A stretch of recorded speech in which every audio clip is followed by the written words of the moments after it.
Dear students, this is for all competitive exam including NDA, bank PO and other things. ठीक है, air force, army और सैनिक school के जो बच्चे प्रिपेयरिंग कर रहे हैं, इस तरह के कॉमन वर्ड्स ये वन वर्ड सब्स्टिट्यूशन के लिए चूज करके लिखे गए हैं और ये सीरीज आगे भी चलेगी. सो प्लीज, ठीक है. और जिनको बहुत अच्छा चाहिए तो प्रीफिक्सेस, सफिक्सेस एंड जो लैटिन और ग्रीक रूट्स हैं जिनसे इंग्लिश में बहुत सारे वर्ड्स बने हैं, वो हमारी आप प्ले लिस्ट पर जाके देख सकते हैं. चलिए आते हैं. A man whose wife is dead, जिसकी पत्नी मर गई है. तो पति मर गया है तो विडो हो जाता है, सभी लोग जानते हैं, WIDOW. तो पत्नी मर गई है तो क्या हो जाएगा, WIDOW वही रहेगा, विडोअर. क्लियर.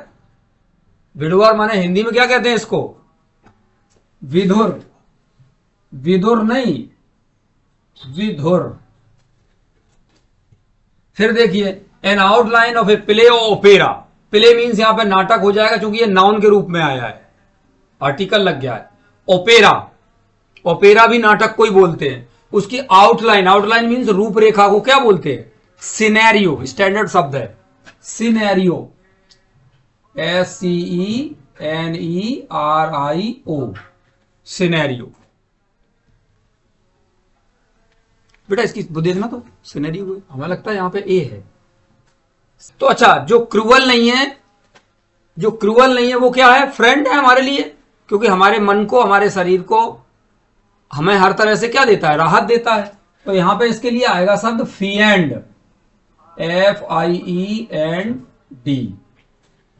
अब फ्रेंड में और फिएंड में क्या आर का डिफरेंस है, किसका डिफरेंस है, आर का. फ्रेंड क्या करता है, हमें आर देता है. आर मीन्स रेस्ट, आराम, राहत देता है. और जो राहत नहीं देता है वो क्रूअल है, हमें परेशान करता है. तो इस तरह से इसको शब्द को हम याद रख सकते. फ्रेंड में से आर हटा दो यानी रेस्ट हटा दो. ये नॉनसेंस से सेंस लिया है बेटा, लेकिन याद रखने के लिए मैं समझता हूं बेटर है. क्लियर. फ्लुएंट, फिएंड, इसको क्रूर बोल सकते हैं. क्या बोल सकते हैं, क्रूर या दुष्ट. A thing which can easily be broken, Hindi में इसको भंगुर कहते हैं. क्या कहते हैं, हाँ सिनेरियो में देखा बेटा, देखिए इसको नाटकीय रूपरेखा कहते हैं. क्या कहते हैं, नाटकीय रूप रेखा. अरे हाँ, आई एम सॉरी, इसकी स्पेलिंग में यहां एन के बाद ए आएगा, ये लीजिए. चलिए, हाँ, तो इजीली भी ब्रोकन हिंदी में क्या कहते हैं इसको, भंगुर. जो आसानी से खड़िया है और भी ऐसी टूटने वाली चीज है, चोट लगाने पर टूट जाती है, तो उनको बोलते हैं इजीली भी ब्रोकन. इंग्लिश में इसको बोलते हैं फ्रेजिल, FRAGILE. हिंदी में बोलते हैं इसको भंगुर. ठीक है.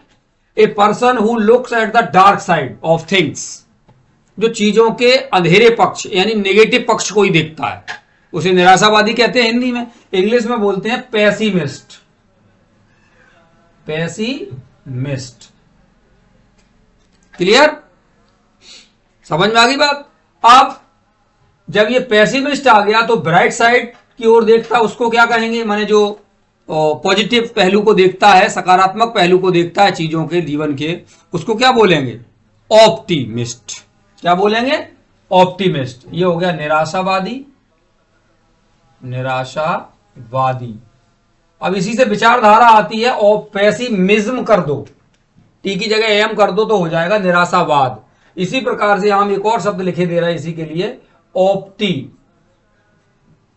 ऑप्टिमिस्ट. ये हो जाएगा आपका आशावादी, आशावादी. क्लियर. ऑप्टिमिज्म, आशावाद, वो आइडियोलॉजी हो जाएगी.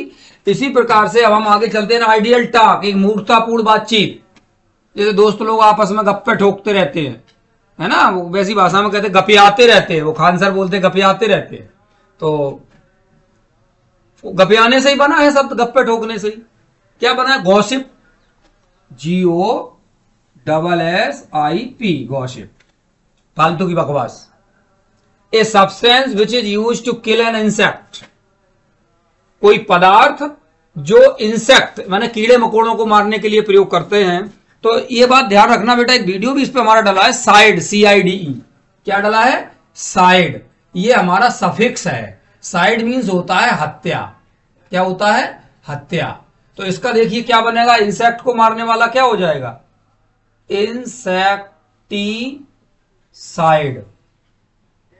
तो पेट्रीसाइड पिता की हत्या, मैट्रीसाइड माता की हत्या, ऑक्सोलिसाइड बहन की हत्या या पत्नी की हत्या, जो भी है, और बहुत सारे हैं इस तरह से, ठीक है। होमिसाइड नर हत्या, तो इंसेक्टिसाइड। और इसी प्रकार से ये मैंने यहां पे ये लिख रखा है एक्स्ट्रा में, जर्म को मारने वाला जर्मीसाइड, जर्मीसाइड, ठीक है। साइड जहां पे भी लास्ट में लगा मिल जाए समझ लो वो हत्या से रिलेशन है।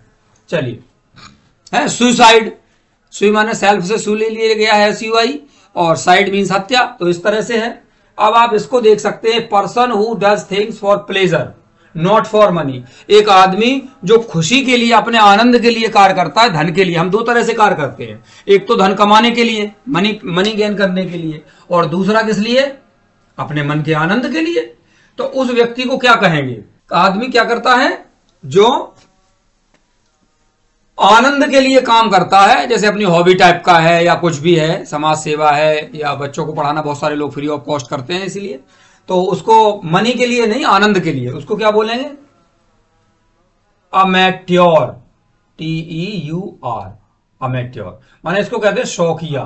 क्या कहते हैं, शौक के लिए जो काम कर रहा है उसे शौकिया। क्लियर।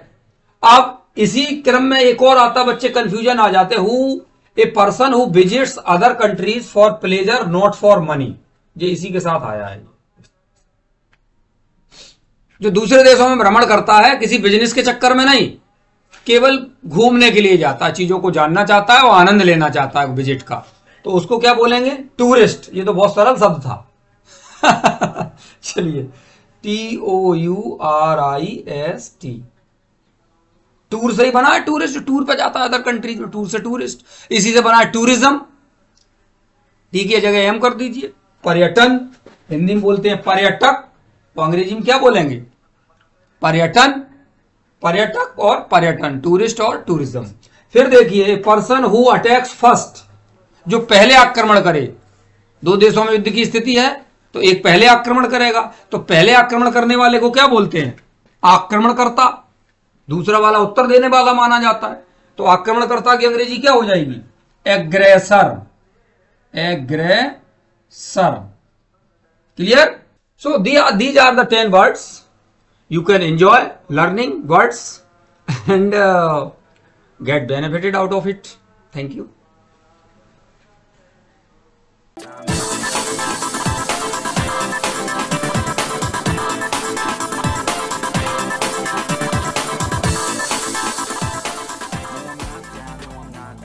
If I don't